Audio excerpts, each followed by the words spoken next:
San Mateo capítulo 25, los versículos vamos a leer del 31, leamos hasta el versículo 40. Amén. Dice: cuando el Hijo del Hombre venga en su gloria y todos los santos ángeles con él, entonces se sentará en su trono de gloria.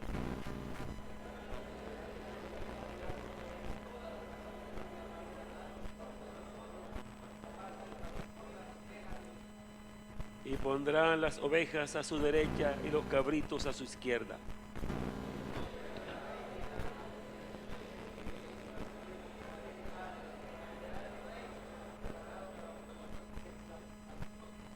Porque tuve hambre y me diste de comer, tuve sed y me disteis de beber, fui forastero y me recogisteis.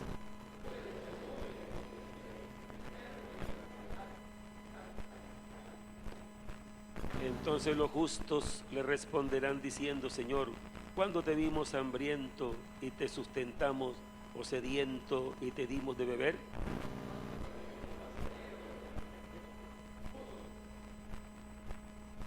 ¿Y cuándo te vimos enfermo o en la cárcel y vinimos a ti?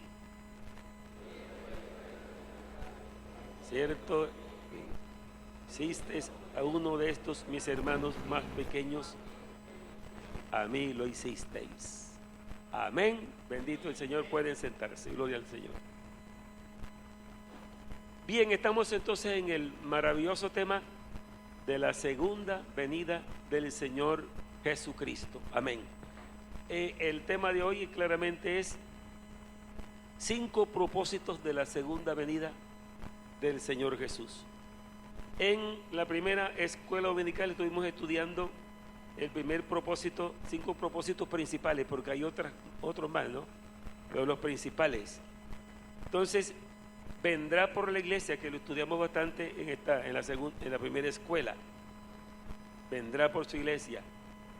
Y entonces nos quedamos estudiando el punto que vendrá para la salvación de Israel, el pueblo de Israel. Vamos entonces a pensar un poquito cómo es este caso de Israel. Como yo les decía, que mucho tiempo yo estuve oyendo, el pueblo de Israel es salvo por promesa, pero yo no entendía eso, salvo por promesa, ¿cómo será? Pero leyendo y oyendo y estudiando, uno va llegando al conocimiento. La promesa que le dio Dios a Abraham no solo fue para Israel, porque ni siquiera existía el pueblo de Israel, se lo dio a Abraham. Y Abraham es el gran patriarca de Israel, de Abraham nació Israel, el pueblo. Pero cuando Dios le dio la promesa, entonces no existía ese pueblo. Pero en el libro de Romanos, vamos a mirar el libro de Romanos, porque el apóstol Pablo, hombre que a quien se le reveló profundamente los planes de Dios, Romanos capítulo 1, va a hablar de la promesa del apóstol. La promesa. Entonces dice de la siguiente manera: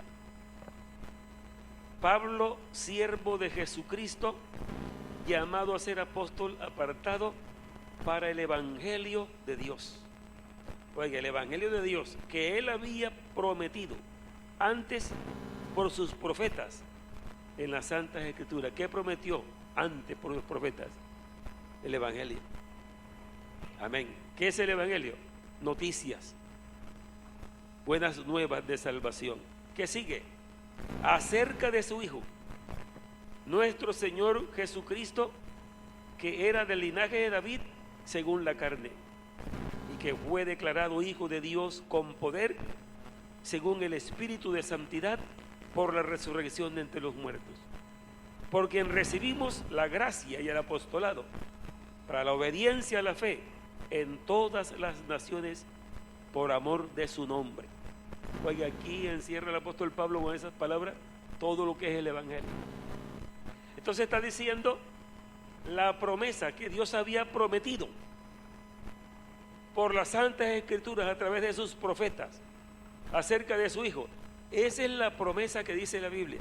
La Biblia dice que Dios le dijo a Abraham, en tu simiente, ¿qué él le dijo? Serán benditas todas las familias de la tierra. Y el apóstol Pablo dice, observen que no dice en tus simientes, como si hablara de muchos, sino en tu simiente. Dice, la cual es Cristo. Esa es la promesa. Amén. Entonces, ¿en qué consiste la promesa? En que vendría un Salvador, el Salvador del mundo, que vendría el Redentor.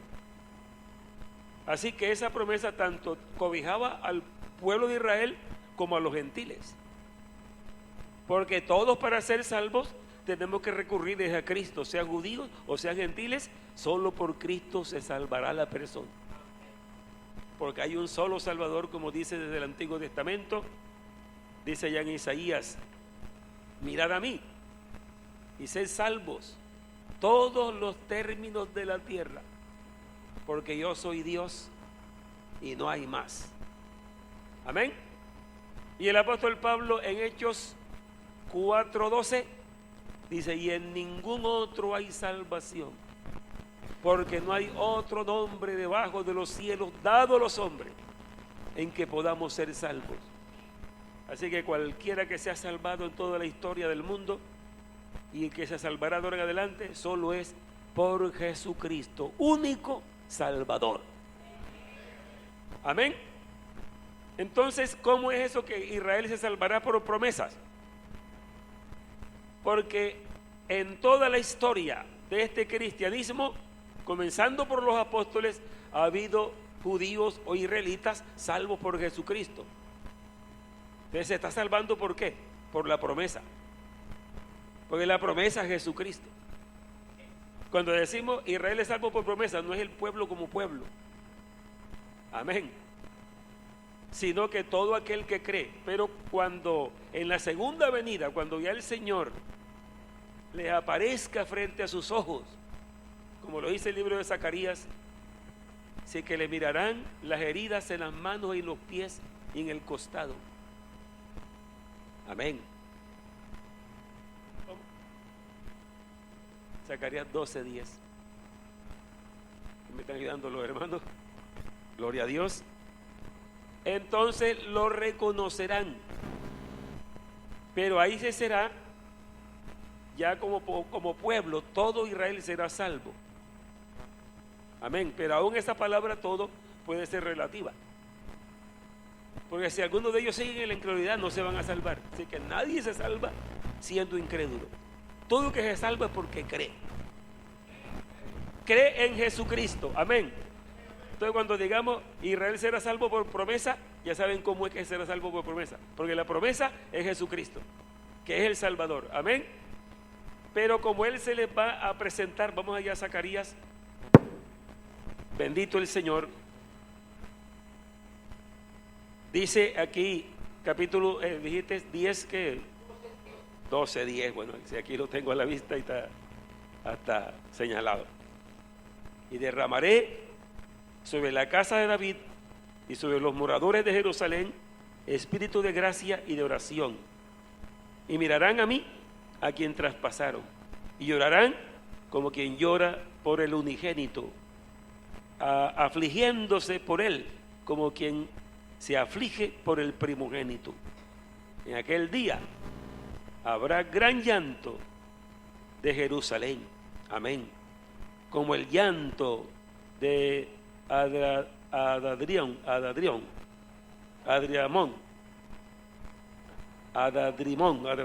disculpe, Adadrimón, amén, en el valle de Meguido. Y la tierra lamentará, cada linaje aparte, los descendientes de la casa de David por sí, oiga eso, y sus mujeres por sí, los descendientes de la casa de Natán por sí y sus mujeres por sí, los descendientes de la casa de Leví por sí y sus mujeres por sí, descendientes de Simei por sí y sus mujeres por sí, todos los otros linajes, cada uno por sí y sus mujeres por sí. Es decir que habrá un reconocimiento. Amén. un reconocimiento maravilloso. ¿Cuándo sucede?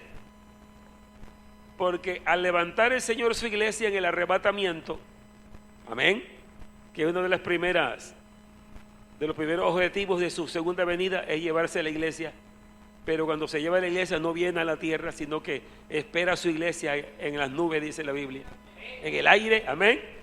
No sabemos a qué distancia estará, ¿no? Amén. Porque allí no se necesitará ningún motor para subir. Cuando Él nos llame, como dice ahí en Apocalipsis, subid acá, amén, a su llamado ascenderemos.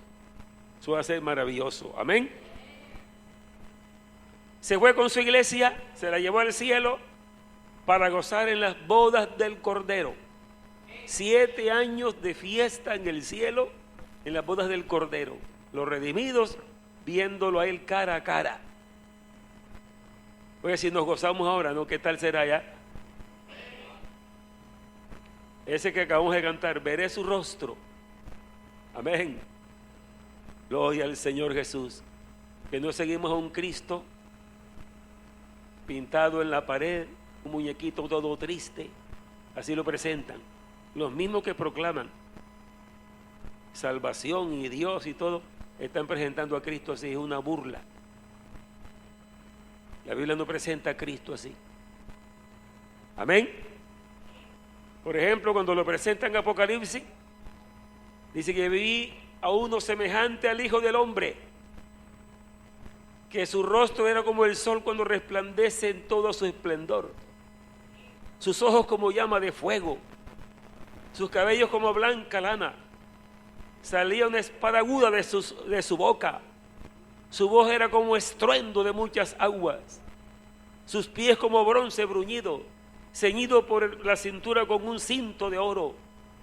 Y cuando le vi, caí como muerto a sus pies.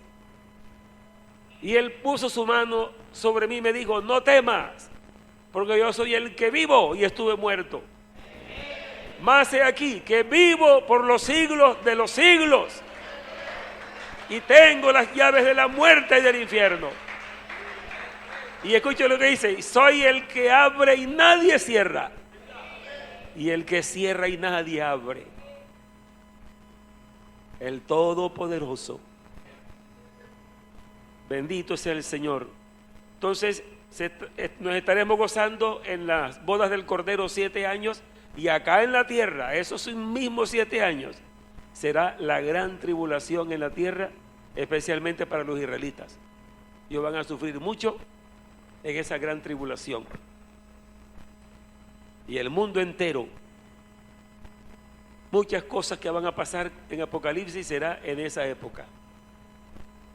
Y hay anuncios de aerolitos que van a caer en la tierra, y ahí lo dice la Biblia, que caerán estrellas del cielo, que de pronto no dice el nombre técnico de hoy en día, pero son esas cosas. Aquí en este video de la promoción de la Semana Misionera, ¿no vieron que pasa como una luz? Ese fue en el 2013, un aerolito en Rusia. Pasó a medio de día, y cuando se resplandeció, quitó la luz del sol, figúrese. Y cayó cerca de una ciudad. Cuando cayó, en la ciudad hubo daños. Paredes se cayeron, ventanas se rompieron. Un aerolito. Amén. Y están anunciando asteroides, que son como astros pequeños. No vayan a coger miedo, ¿no? Porque que está en Cristo no tiene miedo. Pero están anunciando que va a caer un asteroide de 500 kilómetros de grande. Eso lo están anunciando la gente, los científicos. Entonces este globo terráqueo que nos dio el Señor para vivir en él, y lo dotó de cosas maravillosas, como es este oxígeno que respiramos, el agua, amén, todas las plantas, todas las frutas, todo lo que comemos, ganado, de todo. Pero el hombre no ha tenido cuidado con el planeta Tierra. Así que ojalá nosotros hagamos algo como cristianos. Te dice que, pero ¿qué hago, hermano? Como cristiano. Bueno, sabe que todo aquello que contamina, todo lo que es a ver, cosas técnicas como el humo, ¿cómo se llama eso que producen el óxido, es decir, el carbono, sí. Se va hacia el espacio, está abriendo un gran hueco en la capa de ozono, los rayos solares están pasando directos, la gente se enferma. Aconsejo a ustedes todos que somos costeños, no le pongamos la cara al sol así como que si no fuera nada, porque eso hace daño a la piel. Cúbrase con algo, úntese algo. Amén. Envejecen esos rayos más rápido. Amén. Gloria al nombre del Señor. Y dice que, lo dice en Apocalipsis, que el sol se calentará, ¿cuántas veces más? 7 veces más.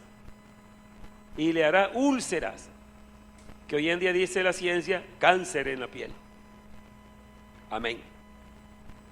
Todo esto son señales.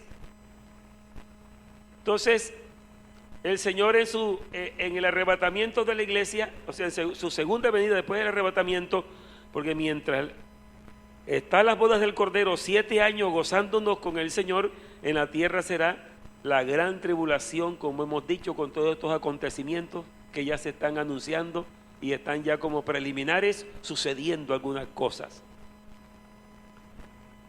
Entonces, al final, cuando ya Él venga, como dice la Biblia, Él venga, como dice aquí en San Mateo capítulo 25, el sol se oscurecerá y la luna no dará su resplandor y las estrellas del cielo caerán y las potencias de los cielos serán conmovidas.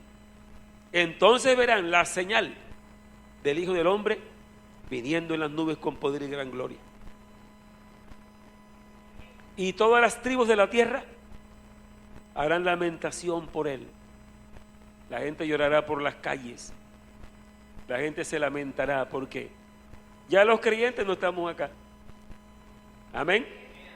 Estamos con él. Entonces el mundo rebelde, el mundo en desobediencia, que se ha burlado de todo esto que dice la Biblia, cuando ellos vean que en realidad dice, se lamentarán todas las tribus de la tierra.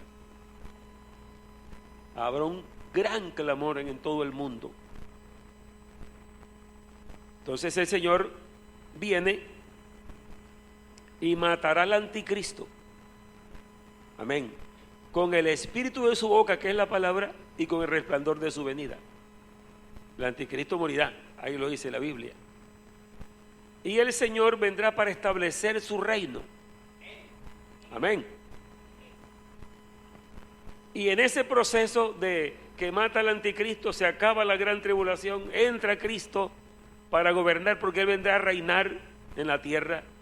También dice la Biblia que los reyes de la tierra, en ese tiempo que Cristo esté reinando en Jerusalén, porque la Biblia tiene la profecía clarísima en muchas partes, dice que se levantará un renuevo de David,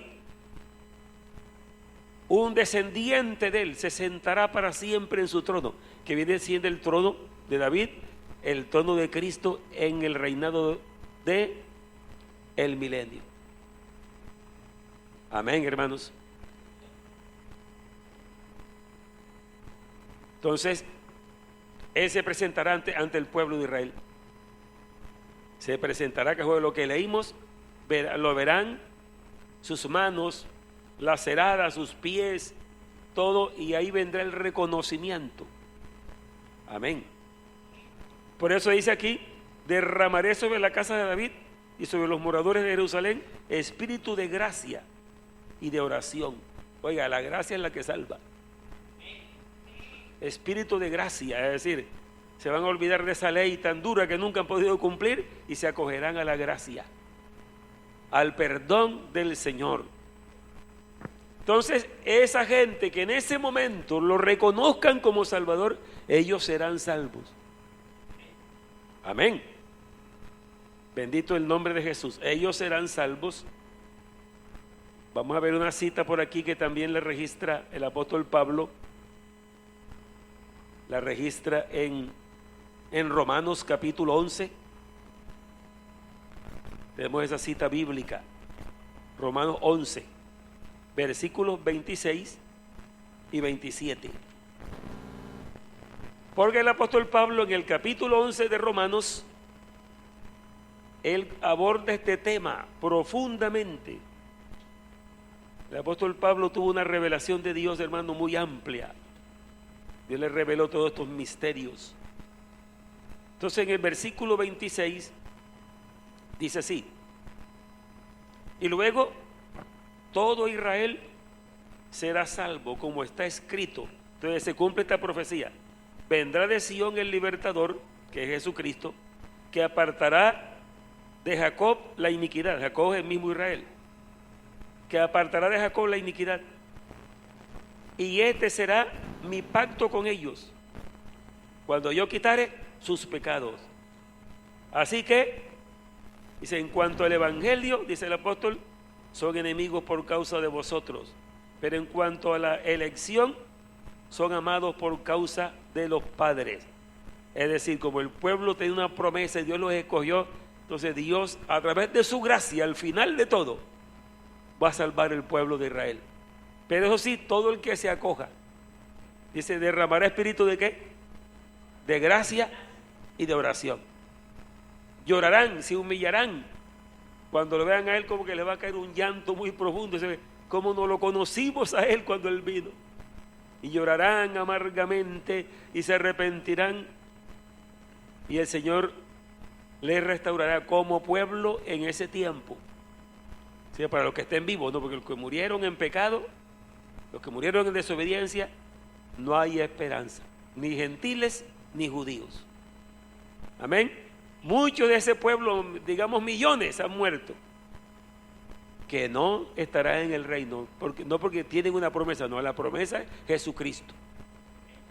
Y aquellos que vivieron en la promesa, escuche esto, vivieron en la promesa sin nacer todavía Jesucristo, pero ellos creyeron, amén, en la promesa y se sostuvieron. Eso lo dice Hebreos capítulo 11, vamos a mirar Hebreos capítulo 11.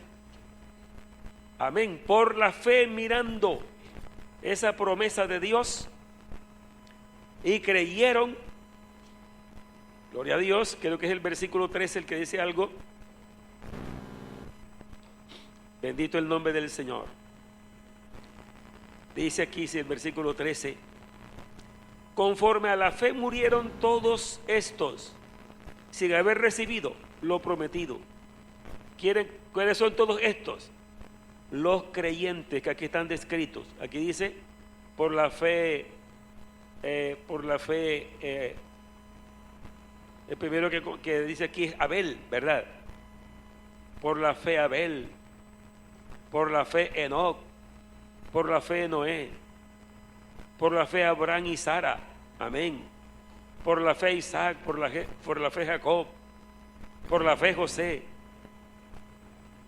amén, por la fe los padres de Moisés. Recuerda que vieron el niño hermoso y lo echaron en la arquilla, en el río, pero con fe, amén. Por la fe Moisés, por la fe Josué, amén, gloria a Dios. Rahab, que era una egipcia, y por la fe entró al pueblo. Entonces dice el apóstol, conforme a la fe murieron todos estos sin haber recibido lo prometido, sino mirándolo de lejos y creyéndolo y saludándolo y confesando que eran extranjeros y peregrinos sobre la tierra. ¿Qué fue lo que no recibieron, que lo miraban de lejos? La promesa del Mesías, del Salvador. Amén. Pero ellos la creyeron, y como creyeron esa promesa, vivieron no por la ley, porque esta es la diferencia. Cuando ustedes lean el Antiguo Testamento, vayan pensando en eso, porque cuando leemos del Antiguo Testamento, muchos hermanos quieren rescatar todas las costumbres y todas las leyes y los decretos para Israel y el culto de Israel y el tiempo de los profetas de Israel. Hermanos, nada de esas prácticas son para el cristianismo. Lo que se rescata del Antiguo Testamento es los principios de Dios que nunca cambian. Por ejemplo, toda esta gente de fe, ¿qué pasó? Que ellos no se siguieron por la ley. A ver, yo meditando en esto que dice la Biblia, versículo bastante conocido, dice, creyó a Abraham a Dios y ¿qué más?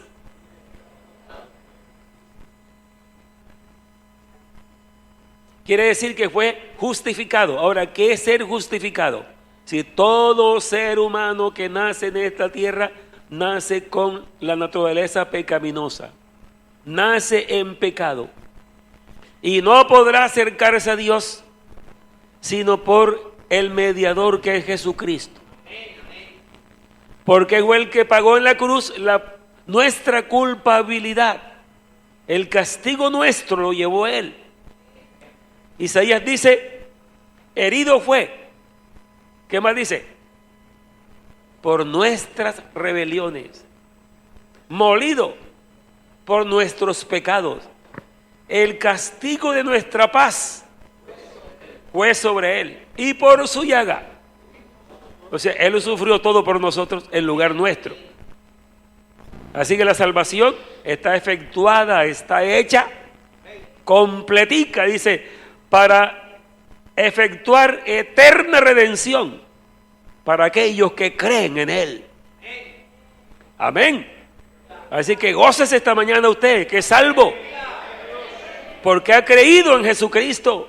Esto no es cosa pequeña, esto es maravilloso, esto es grande. Hay que disfrutarlo, hay que creerlo. Y la salvación se puede disfrutar aquí en la tierra. Por eso nos ha sido dado la unción del Espíritu Santo.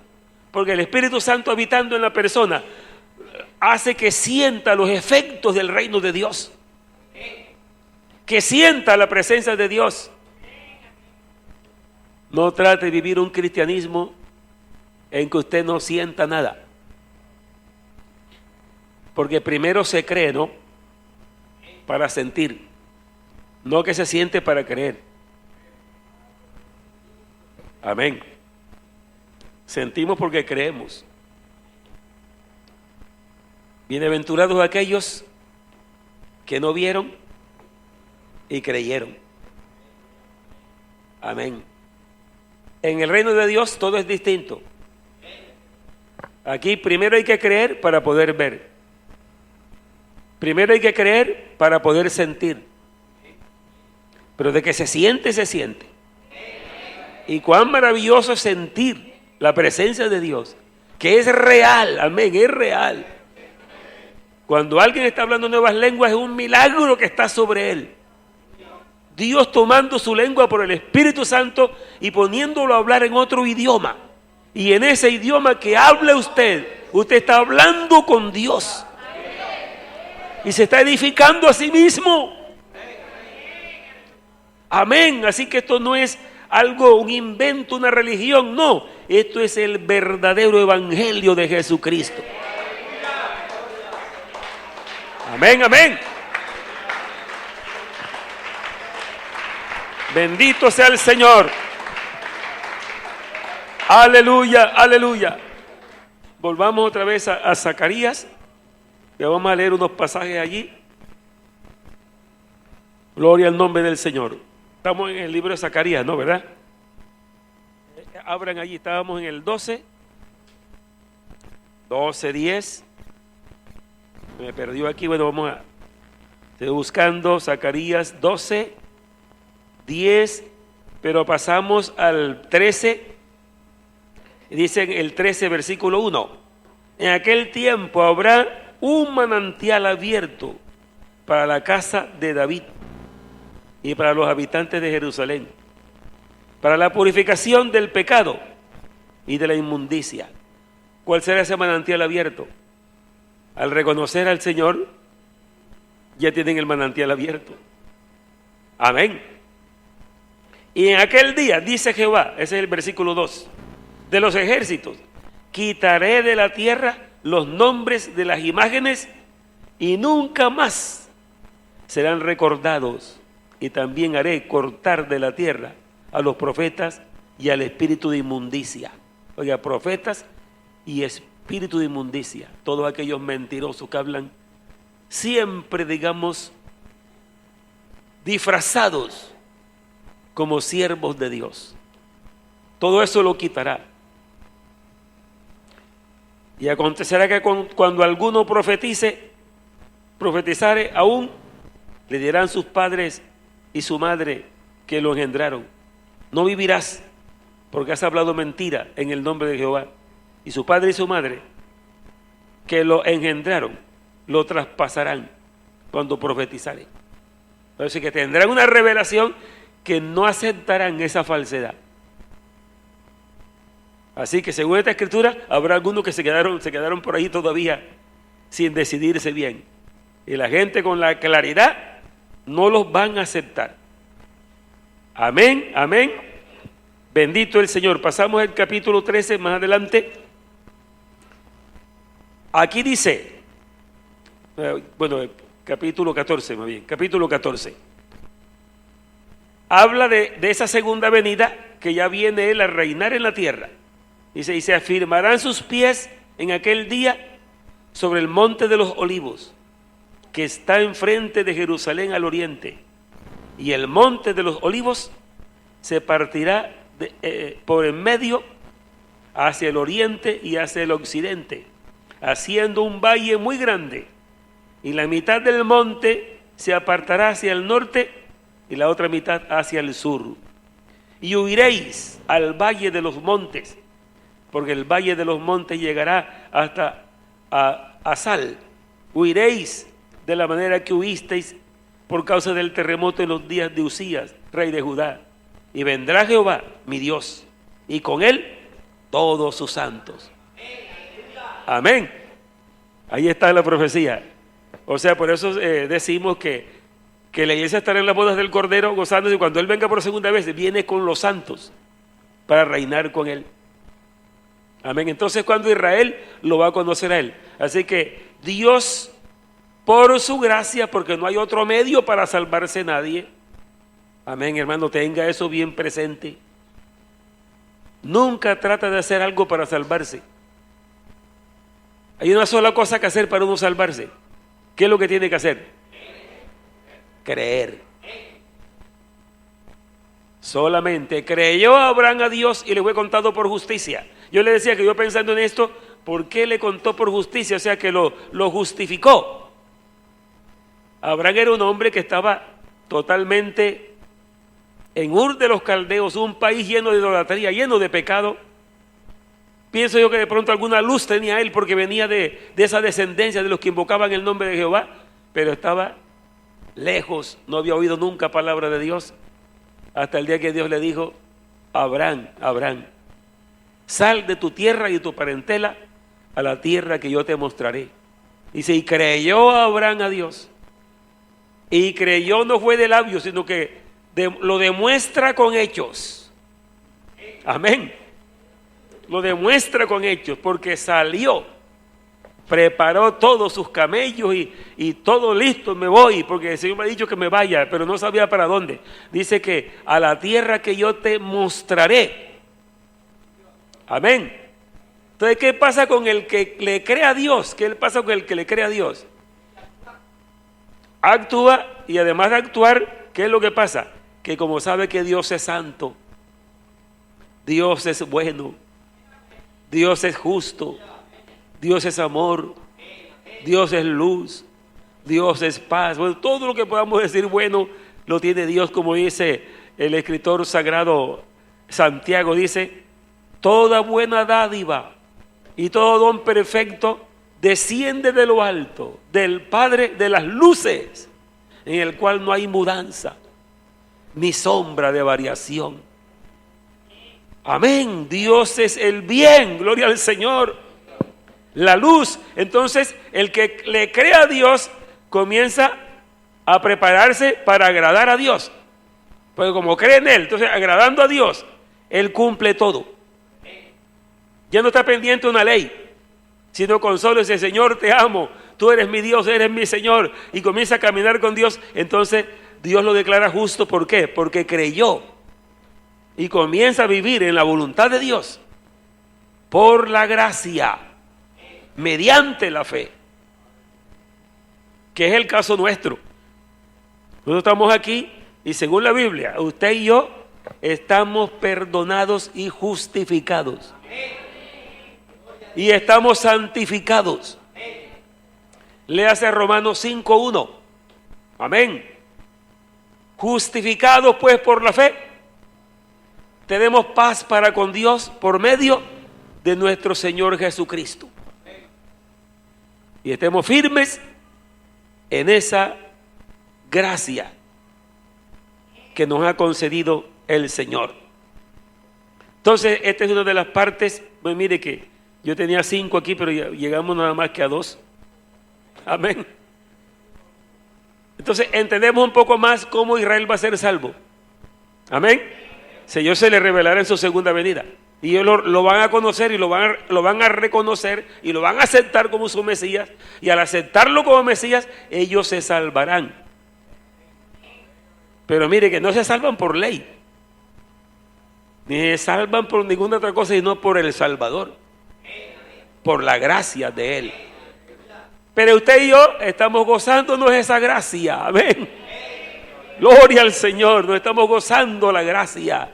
Nos estamos gozando del perdón, de la justificación. Nos estamos gozando de un nuevo nacimiento. Amén. Nos estamos gozando de esta esperanza maravillosa que tenemos. Nos estamos gozando del Espíritu Santo derramado en nosotros. Amén. Gloria al Señor. Aleluya. Alabanzas al Señor. Hermano, ya voy a terminar, pero quiero decirle esto. Con esto de que estoy diciendo yo, nos gozamos y nos gozamos y nos gozamos y nos gozamos. Usted piense cómo pasa usted su vida. Pues yo creo que nos desprendemos mucho. Por eso es que esa enseñanza que estamos dando de ser adorador de Dios continuamente, ese es el nivel que tenemos que llegar. Porque uno viene al culto, un culto como este, miren cómo están todos serenitos, todos contentos. Yo los veo así que están atentos a la palabra, se están gozando. A ver, ¿cómo es en la casa mañana? Ahí está el problema. ¿Cómo es en el trabajo? Amén. Pero si uno se acostumbra a un estilo de vida, es decir, aquí está, porque el Señor está aquí no por el templo, está aquí porque usted está aquí. Ahora que usted salga, ¿qué pasa? Ahora que salga, ¿qué pasa? ¿Se quedó el Señor en el templo? Va con usted, así que usted puede hablar con Él en la calle ahora que vaya para allá. Y puede hablar con Él en la casa. Y puede meterse al rincón y decirle, Señor, y esto y esto. Saca la palabra, es decir, es una vida pero de continua comunión con Él. Eso es lo que trae el gozo de la vida cristiana. Amén. Y que además de que uno en cualquier parte habla con Él, también tendrá momentos en que uno dice, bueno, me voy a arrodillar a hablar con Él. Y usted puede pasar horas allí y lo toma el Espíritu Santo. Y usted habla en nuevas lenguas y vienen aquellas maravillosas palabras. Yo creo que ustedes escuchando esto y alguien siente que no está viviendo así, usted toma una determinación en este momento. Y dice, yo voy a revivir esa vida. Amén. Dice el apóstol Pablo, Romanos 8:26. Y de igual manera, el Espíritu mismo nos ayuda. Oiga, con gemidos indecibles. El Espíritu mismo nos ayuda en nuestra debilidad. ¿Cuántos saben que son débiles? Qué bueno saber que somos débiles. Y cuando el apóstol Pablo le dijo, Señor, quita de mí este aguijón de mi carne, bástate mi gracia, porque mi poder se perfecciona en la debilidad. Y dice, ahora más bien me gozo en mis debilidades, porque cuando soy débil, entonces soy fuerte, porque reposa sobre mí el poder de Cristo. Así que el que diga, yo sí tengo poder, yo soy fuerte, entonces no tiene el poder de Dios, tiene que reconocer que es débil. Amén. De igual manera el Espíritu mismo, Espíritu Santo en usted y en mí, nos ayuda en nuestra debilidad. Pues, ¿qué hemos de pedir como conviene? Están experimentando que se ponen a orar y dicen unas palabras, pero unas palabras que no llegan, como dice por ahí, en el techo. La mente toda llena de preocupaciones, de cosas. Hermano, Usted tiene que gastarle un tiempo más a esa oración. Se va, digamos, alejando de este asunto material, de todo, las cargas que tiene, y va metiéndose en el espíritu, porque no es el cuerpo el del asunto, es el espíritu del hombre, que tiene que encontrarse con el espíritu de Dios. Porque ¿qué hemos de pedir como conviene? No lo sabemos. Pero ¿por dónde comienzo? ¿Por dónde comienzo? Tengo tantas cosas que no sé. Si usted entra en la unción del Espíritu, el Espíritu comenzará por donde debe comenzar. Usted sentirá que hay un clamor profundo. Amén. Usted sentirá un gemido. Gloria a Dios, qué cosa maravillosa. Y dice que el que conoce los corazones sabe cuál es la intención del Espíritu. Porque según la voluntad de Dios, o conforme a la voluntad de Dios, intercede por los santos. ¿Por qué les estoy diciendo esto? Porque estamos hablando de esta segunda venida, del arrebatamiento, de la gran tribulación. Amén. De reinar con Cristo, de que el pueblo de Israel va a ser restaurado, pero después de la gran tribulación. Y usted se está gozando y no va a pasar por la gran tribulación. Estamos esperando el arrebatamiento de los santos de la tierra. Porque el poder que hemos recibido es poder del cielo. El apóstol Pablo dice, ese es en 1 Corintios capítulo 2, él dice, porque no hemos recibido el espíritu del mundo, sino el espíritu que proviene de Dios, para que sepamos lo que Dios nos ha concedido. ¿Quién sabe las cosas del hombre, sino el espíritu del hombre que está en él? Así tampoco nadie conoció las cosas de Dios, sino el Espíritu de Dios. Amén. Porque el Espíritu de Dios se conoce las cosas profundas de Dios. Y les fue dado a usted y me fue dado a mí, para que tengamos revelaciones maravillosas, para que tengamos experiencias. Hermanos, solo el Espíritu Santo nos puede sostener en esta vida de luchas. Amén, amén. Bendito el Señor, póngase de pie.